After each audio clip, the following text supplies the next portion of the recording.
Seperti biasa katakan bersama saya orang yang paling disayang sama Tuhan. Amin. Saudara berbahagia menantikan kedatangan Tuhan Yesus yang kedua kali? Sudah seharusnya demikian. Saudara mempelai wanita, Yesus mempelai laki-laki. Tidak ada mempelai wanita yang ketakutan, yang stres waktu menantikan kedatangan mempelai laki-laki. Bilang sama kiri kanan saudara, saya berbahagia menantikan kedatangan Tuhan.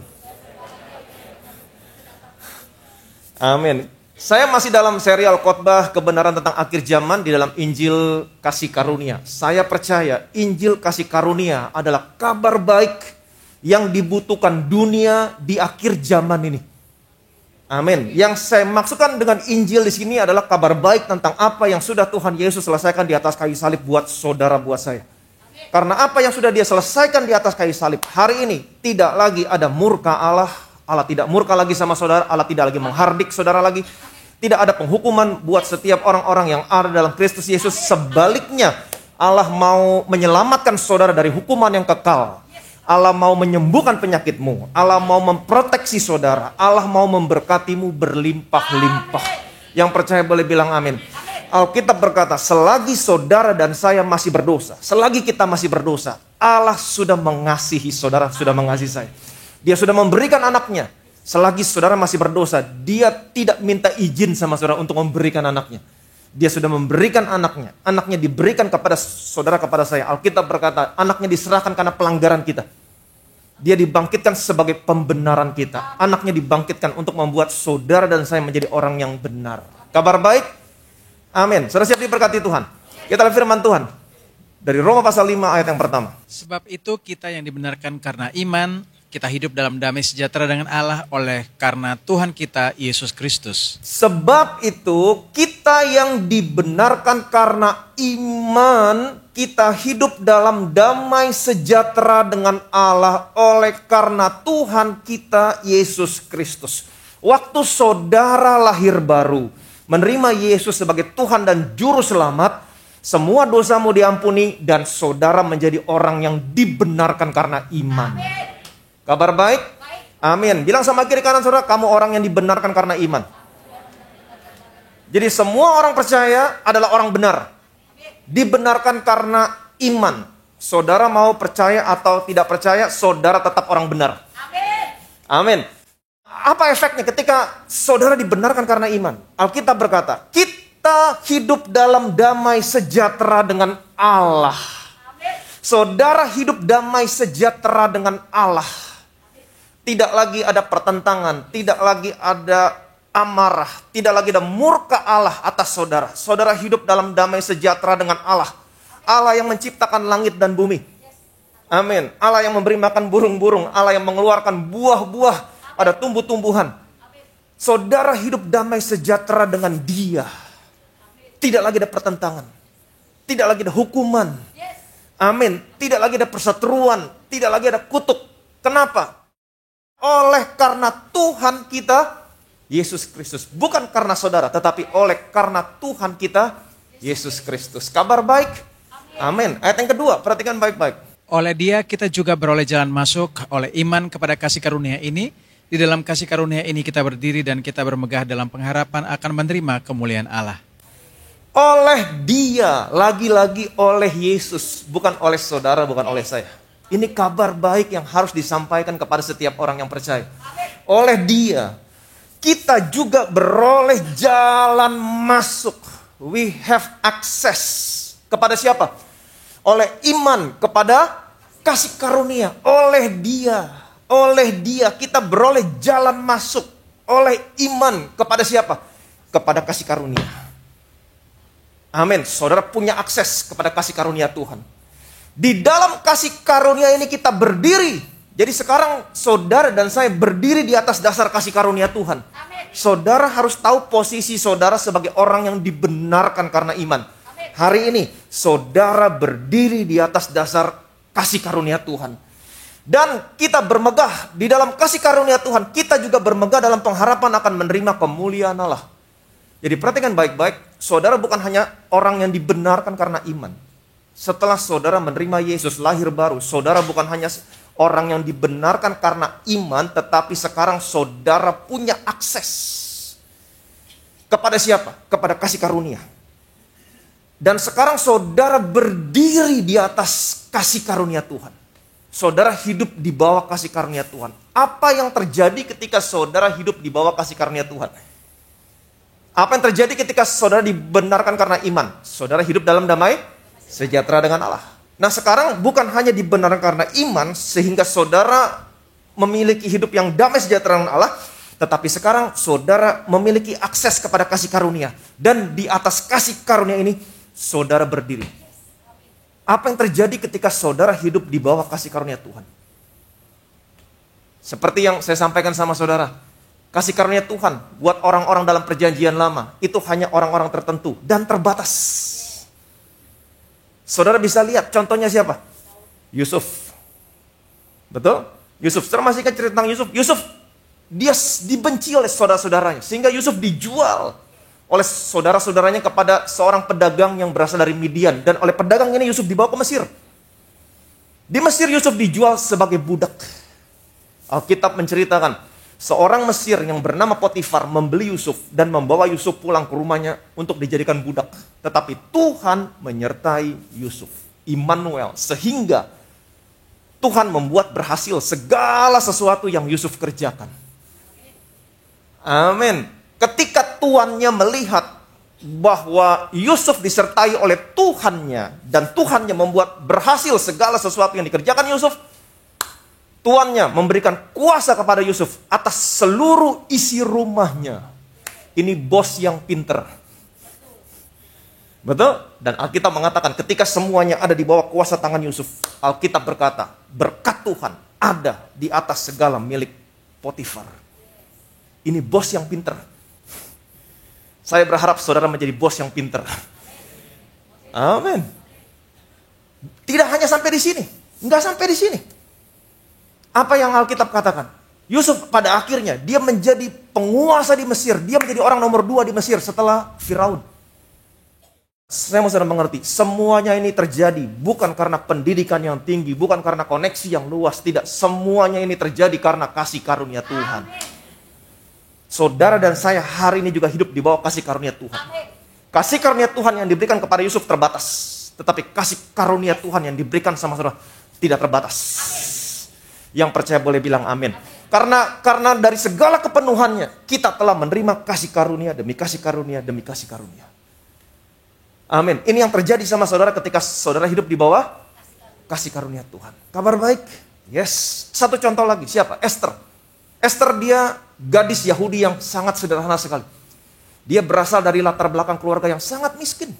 Orang tuanya sudah meninggal, sudah mati. Dan Esther dipelihara oleh sepupunya yang bernama Mordekai. Alkitab menceritakan pada zaman Esther pernah diadakan kontes kecantikan. Untuk memilih apa? Untuk memilih ratu bagi Raja Persia. Nah, saya masih mengerti. Ratu bagi Raja Persia. Ratu Persia seharusnya dia orang Persia. Tapi dia orang Yahudi.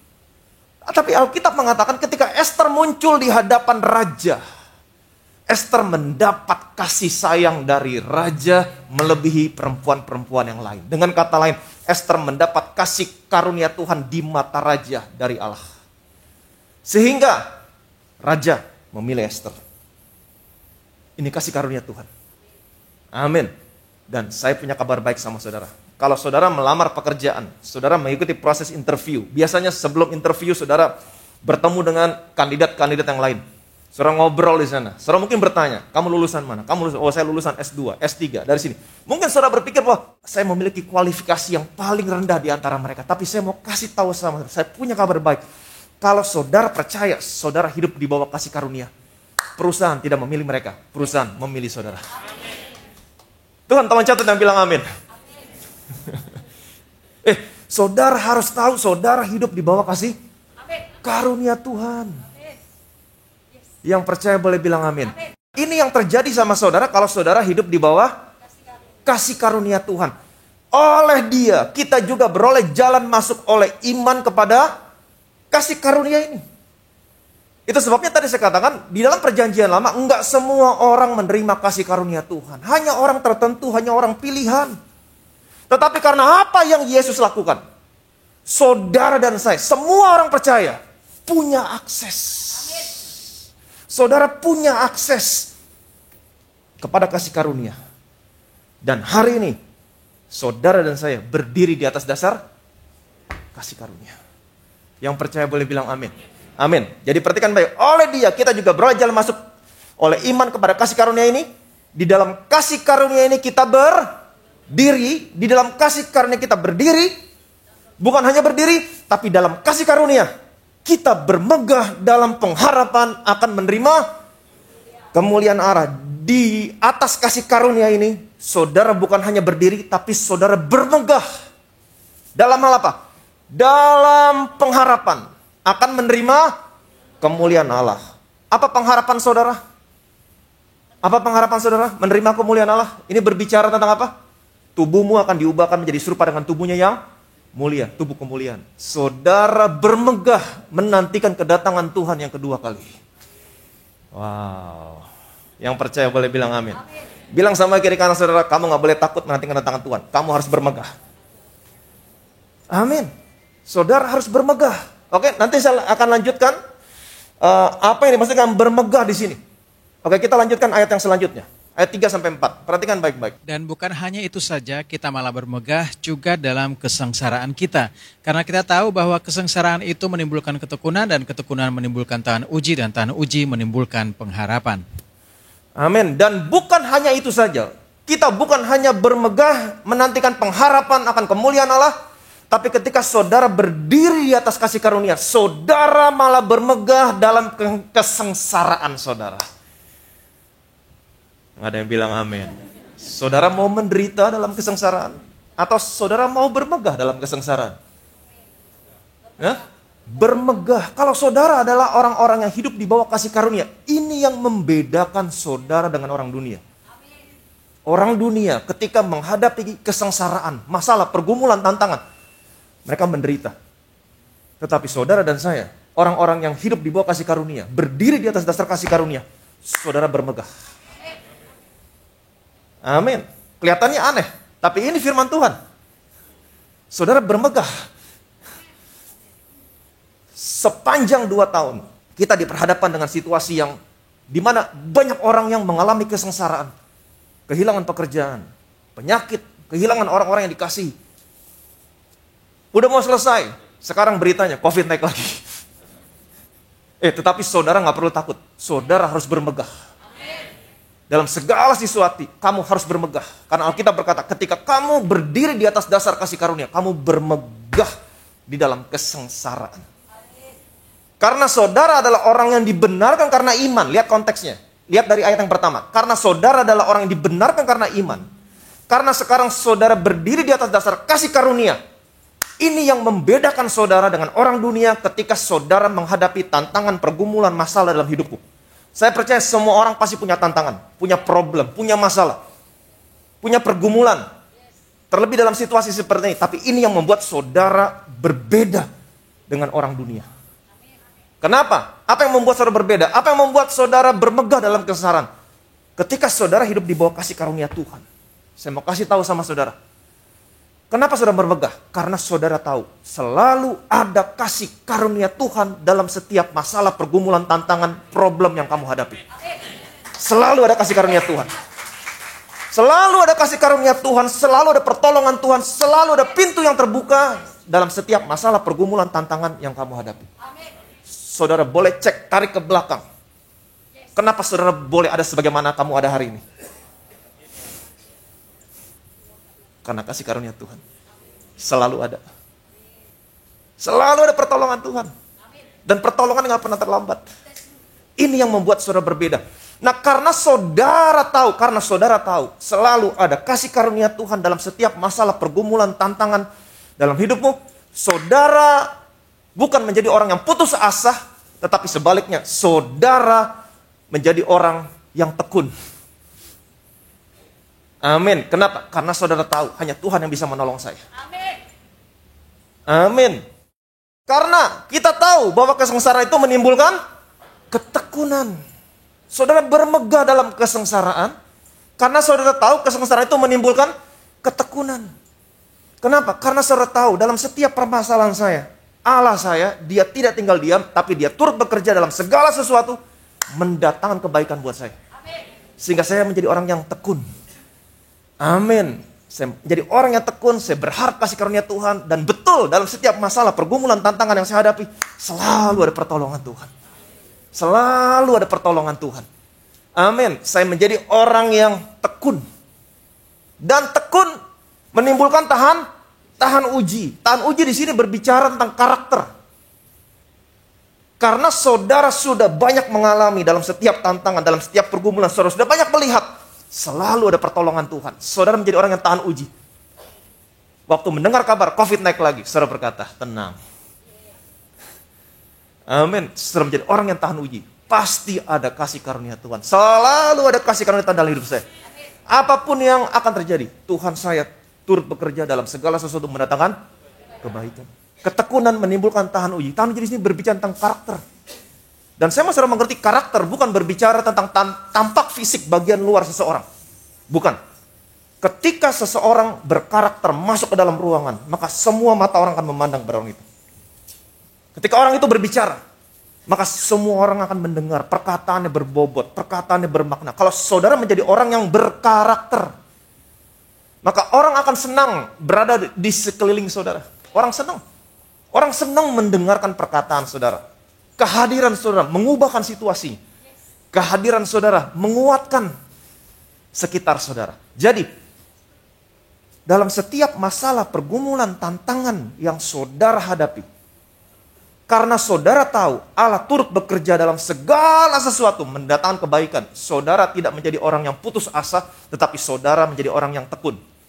Kesengsaraan menimbulkan ketekunan. Ketekunan menimbulkan tahan uji. Saudara menjadi orang yang berkarakter. Apapun masalah yang datang, kemudian saudara tetap tenang. Kenapa? Karena saudara tahu, saya berdiri di atas dasar kasih karunia. Selalu ada kasih karunia, selalu ada pertolongan. Allah saya turut bekerja dalam segala sesuatu mendatangkan kebaikan buat saya. Amin. Endingnya, ujung-ujungnya selalu baik buat saya. Saudara menjadi orang yang berkarakter. Amin. Kemudian tahan uji menimbulkan pengharapan. Amin. Ayat yang kelima, perhatikan baik-baik. Dan pengharapan tidak mengecewakan karena kasih Allah telah dicurahkan di dalam hati kita oleh Roh Kudus yang telah dikaruniakan kepada kita. Dan pengharapan tidak mengecewakan. Kenapa? Karena kasih Allah telah dicurahkan di dalam hati kita oleh Roh Kudus yang telah dikaruniakan kepada kita. Dengan kata lain, pengharapan saudara tidak pernah mengecewakan. Kenapa? Karena saudara percaya Allah begitu mengasihimu. Amin. Jadi itu sebabnya saya selalu mengatakan saudara, miliki kesadaran betapa Allah mengasihimu. Miliki kesadaran betapa saya orang yang paling disayang sama Tuhan. Maka pengharapanmu tidak akan pernah mengecewakan. Tidak akan pernah mengecewakan. Saya selalu cerita sama saudara, waktu saya bangun gereja anak, begitu banyak tantangan. Tapi saya selalu bilang, tenang, Tuhan sayang Bethesda. Tenang, Tuhan sayang sama saya. Pengharapanmu tidak pernah mengecewakan. Ini hal yang simple. Tapi saudara bisa lihat hasilnya. Pengharapanmu tidak mengecewakan. Saya kasih satu contoh yang sangat sederhana sekali. Ini sederhana dan saya selalu praktekkan. Kelihatannya simple, tapi ini luar biasa. Setiap kali saya mau pergi ke satu tempat yang saya tahu di mana parkirnya susah didapat, ke mall atau kemana, atau saya pulang. Kalau saya pulang dari tempat ini jam 5, kemudian saya tiba sekarang luar biasa macetnya. Kalau saya tiba di rumah bisa 2 jam, bisa 2,5 jam. Kemudian parkir kalau udah 2,5 jam di apartemen itu udah full, udah penuh. Tapi kalau saya mau pergi ke satu tempat yang saya tahu parkirnya sulit, apa yang kamu harapkan? Dapat parkir dengan mudah. Betul? Bagaimana caranya? Pengharapanmu tidak mengecewakan. Kalau kamu tahu bahwa Allah begitu mengasihimu. Jadi waktu saya mau pergi, saya berkata begini, Tuhan, saya tahu parkir di sana susah. Tapi saya percaya Engkau begitu mengasihi saya. Saya orang yang paling disayang sama Tuhan. Dan saya percaya saya akan dapat parkir dengan mudah. Amin. Saya pergi ke sana. Misalkan saudara pergi ke mall, biasanya waktu tuh mau masuk ke area parkir ada informasi di sana. B1, B2, B3, P berapa, ada sekian slot yang tersisa. Betul? Tentunya kalau saudara orang yang berhikmat, saudara cari yang tersedia banyak supaya gampang cari. Jangan mencobai Tuhan, cari yang penuh.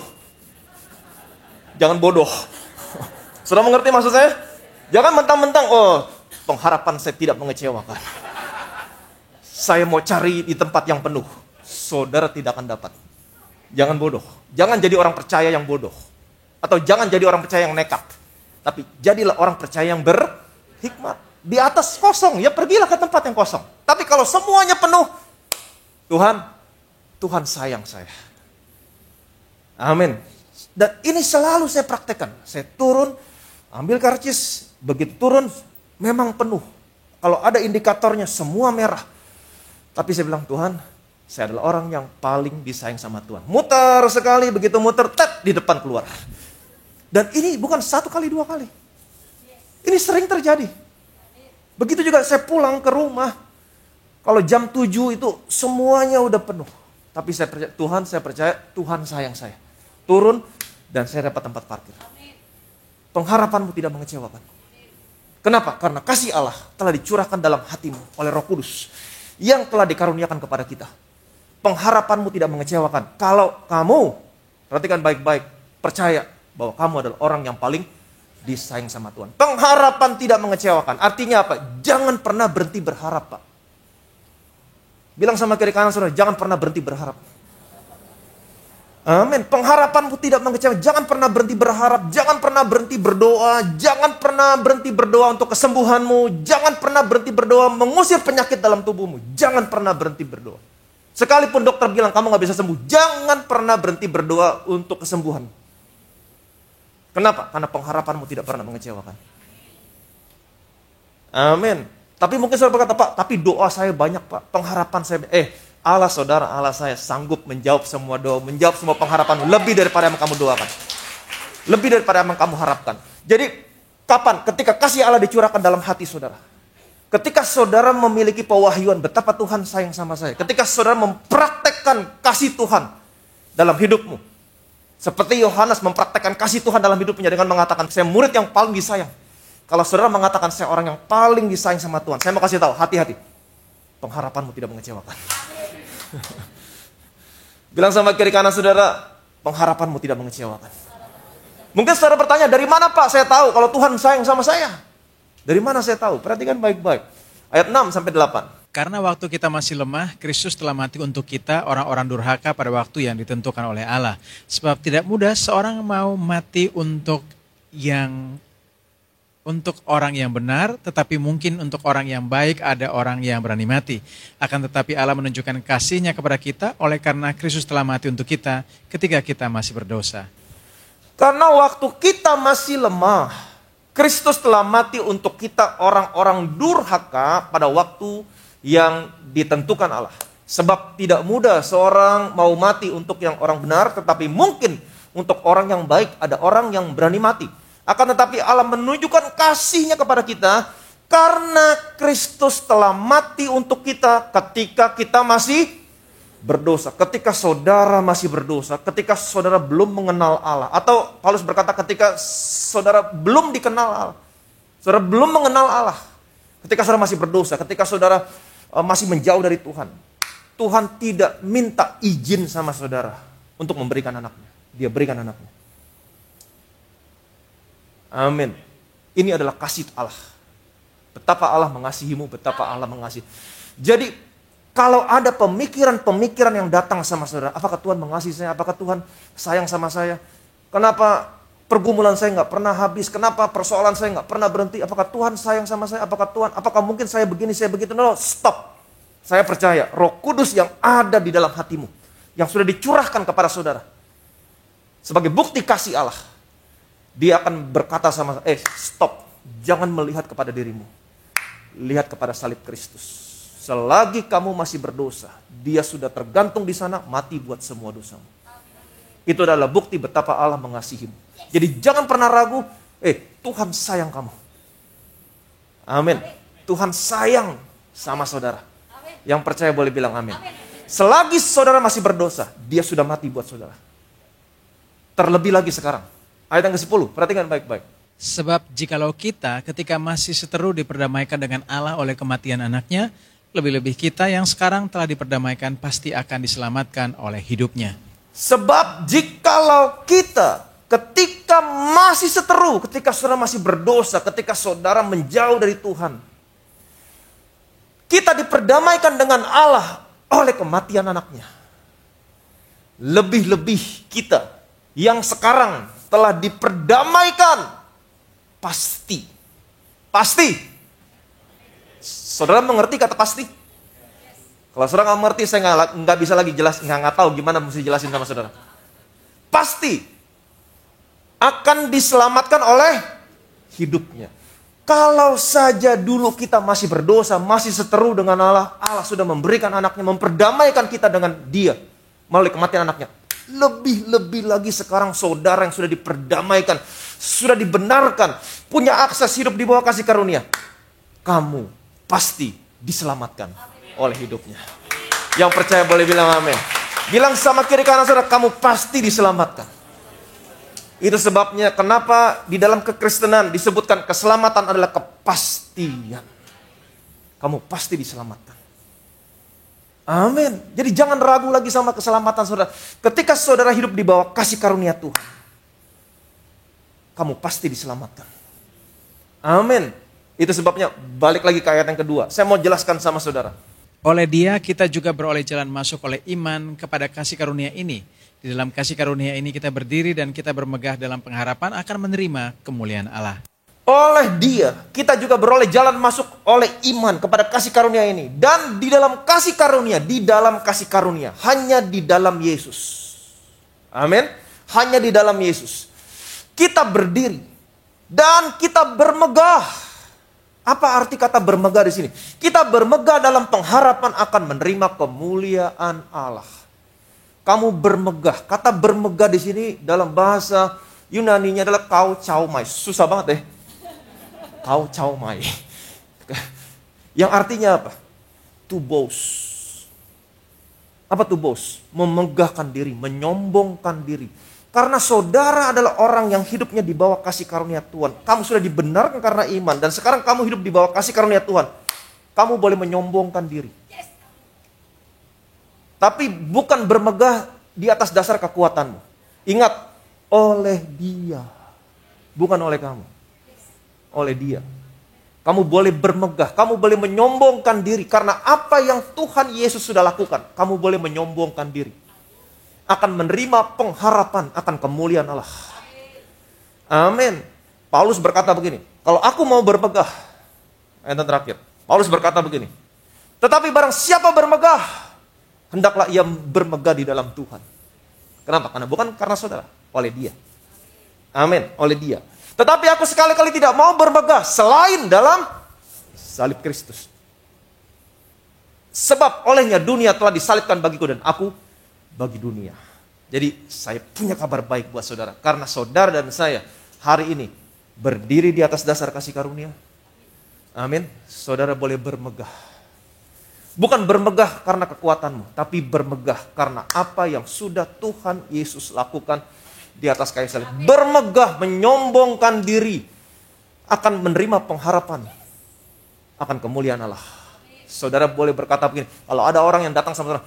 Kamu nanti Tuhan datang, kamu diangkat gak? Sepertinya kamu gak diangkat. Siapa bilang? Saya adalah orang yang dibenarkan karena iman. Kamu bermegah dalam salib Kristus. Karena apa yang Dia lakukan? Saya adalah orang yang dibenarkan karena iman. Dan oleh Dia, karena Dia, oleh iman, saya sekarang punya akses kepada kasih karunia. Di mana orang-orang dalam perjanjian lama tidak punya akses kepada kasih karunia. Kasih karunia hanya diberikan tertentu. Dan hanya sebagian. Tetapi sekarang saya punya akses kepada kasih karunia. Dan karena kepenuhannya saya menerima kasih karunia demi kasih karunia. Kalau dulu saya masih seteru, saya sudah diperdamaikan. Terlebih lagi sekarang saya sudah diperdamaikan oleh anaknya.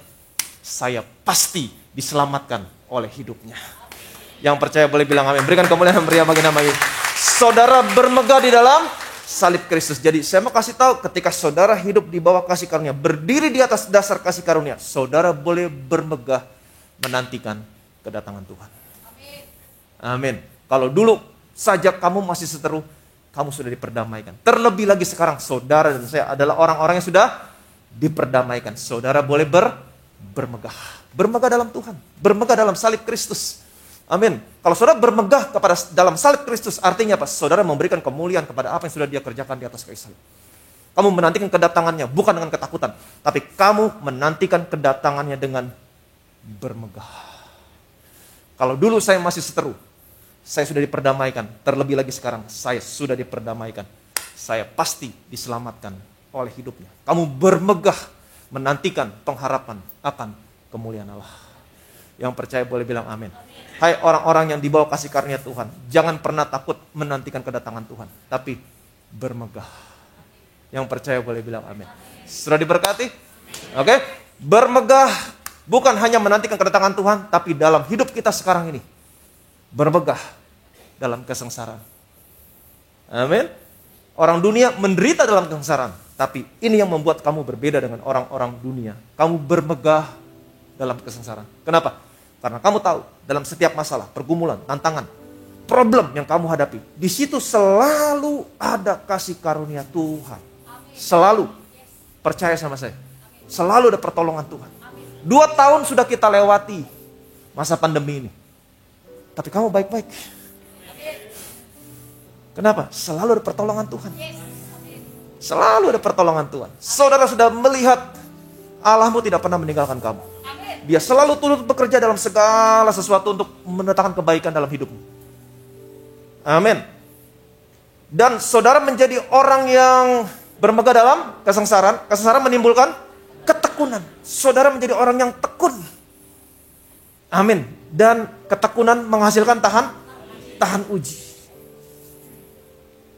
Hari-hari ini kita mendengar, oh COVID naik lagi. Tapi saudara menjadi orang yang tenang. Tetap datang ke gereja. Kenapa? Saudara memiliki karakter, tahan uji. 2 tahun sudah saya lewati, saya begitu banyak melihat kasih karunia Tuhan. Jadi orang yang tahan uji. Amin. Saya tidak pernah takut, apapun yang terjadi di depan, Tuhan saya turut bekerja dalam segala sesuatu, mendatangkan kebaikan. Apapun yang terjadi di depan, saya percaya selalu ada kasih karunia Tuhan. Saudara menjadi orang yang tahan uji, menjadi orang yang berkarakter. Dan ketekunan menghasilkan tahan uji menghasilkan pengharapan, dan pengharapanmu tidak mengecewakan. Kenapa? Karena kamu tahu Tuhan sayang kamu. Miliki kesadaran betapa saya orang yang paling disayang sama Tuhan. Dan bukan hanya bermegah dalam kesengsaraan. Alkitab berkata, ketika kamu hidup di bawah kasih karunia, kamu bermegah menantikan pengharapan akan kemuliaan Allah. Apa itu? Kedatangan Dia yang kedua kali. Bermegahlah menantikan kedatangan Tuhan. Bermegah bukan di atas dasar kekuatanmu, bukan, tapi bermegah di atas dasar salib Kristus. Kalau saja dulu saya masih seteru, diperdamaikan dengan Allah oleh kematian anaknya. Terlebih lagi sekarang saya sudah diperdamaikan, saya sudah dibenarkan, saya punya akses kepada kasih karunia, dan sekarang saya berdiri di atas dasar kasih karunia. Saya percaya, saya pasti akan diselamatkan oleh hidupnya. Berikan kemuliaan dan meriah bagi nama Yesus.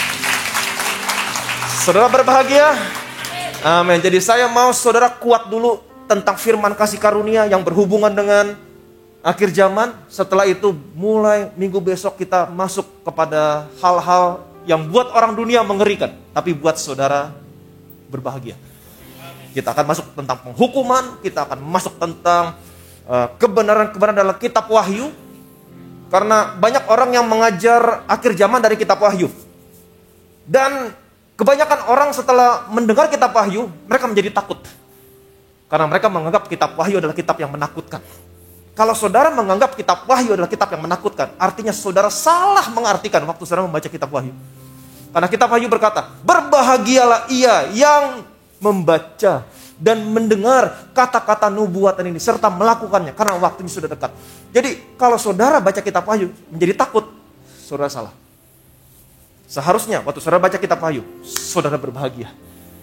Amin. Jadi saya masuk pelan-pelan, firman kasih karunia, baru setelah saudara mantap tentang firman kasih karunia, waktu kita masuk ke dalam hal-hal yang buat orang dunia mengerikan, buat saudara justru membuat berbahagia. Berikan kemuliaan dan berkat bagi nama Yesus. Betapa kami bersyukur Tuhan, karena kematian anakmu di atas kayu salib. Kami semua menjadi orang yang dibenarkan karena iman. Dan karena kami dibenarkan karena iman, hari ini kami hidup dalam damai sejahtera dengan Engkau Tuhan. Tidak lagi ada penghukuman, tidak lagi ada penghakiman, tidak lagi ada murka Allah. Dan semuanya ini terjadi dalam hidup kami oleh karena Tuhan kita Yesus Kristus. Dan oleh karena Tuhan kita Yesus Kristus, hari ini kami beroleh jalan masuk kepada kasih karunia. Di mana orang-orang dalam perjanjian lama tidak punya akses kepada kasih karunia Tuhan. Hanya orang-orang tertentu dan terbatas diberikan kepada mereka. Tetapi hari ini oleh karena apa yang Tuhan Yesus lakukan di atas kayu salib, kami semua orang percaya, bukan lagi orang-orang tertentu, tapi semua orang percaya punya akses kepada kasih karunia Tuhan. Dan hari ini semua orang percaya berdiri di atas dasar kasih karunia Tuhan. Dan kami bermegah menantikan kedatangan-Mu Tuhan. Dan bukan hanya bermegah menantikan kedatangan-Mu. Selagi kami hidup di dunia ini, ketika kami hidup di bawah kasih karunia, kami bermegah di dalam kesengsaraan kami. Kami tahu setiap manusia punya masalah, pergumulan, problem, tantangan. Tetapi ini yang membuat kami berbeda dengan orang-orang dunia. Karena kami dibenarkan karena iman. Karena kami berdiri di atas kasih karunia. Setiap kali kami menghadapi tantangan, masalah, pergumulan, kami tahu Tuhan, kami percaya di situ selalu ada kasih karunia, pertolongan Tuhan yang tidak pernah terlambat dan datang tepat pada waktunya. Kesengsaraan menimbulkan ketekunan. Kami menjadi orang yang tidak putus asa. Kami menjadi orang yang tekun. Karena kami tahu pertolongan-Mu hanya datang daripadamu Tuhan. Pertolongan kami hanya datang daripadamu Tuhan. Dan ketekunan menimbulkan tahan uji. Karena kami tahu dalam setiap masalah yang sudah kami lalui ada pertolongan Tuhan.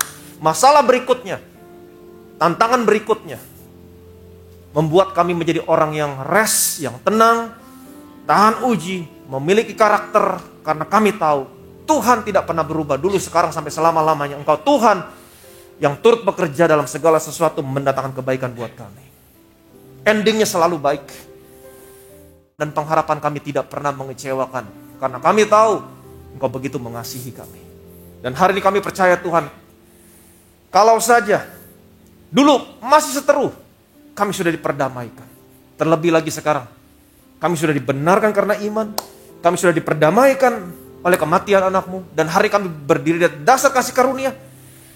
Kalau dulu saja kami sudah diperdamaikan, kami diselamatkan. Terlebih lagi hari ini kami percaya, kami yang sudah diperdamaikan, kami pasti diselamatkan oleh hidup anak-Mu Tuhan. Betapa kami bersyukur ada di dalam anak-Mu. Dan hari ini, di dalam kasih karunia, di dalam anak-Mu, kami berdiri. Kami bermegah. Bukan di atas dasar kekuatan kami, tapi kami semua bermegah di atas dasar salib Kristus.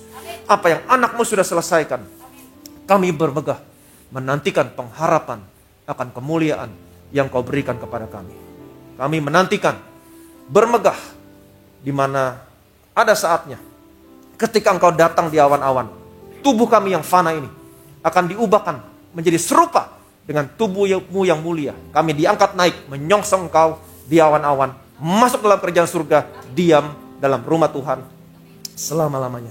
Segala kemuliaan, segala hormat, segala pujian hanya bagi nama Tuhan kita Yesus Kristus. Semua yang percaya diberkati. Sama-sama kita katakan amin.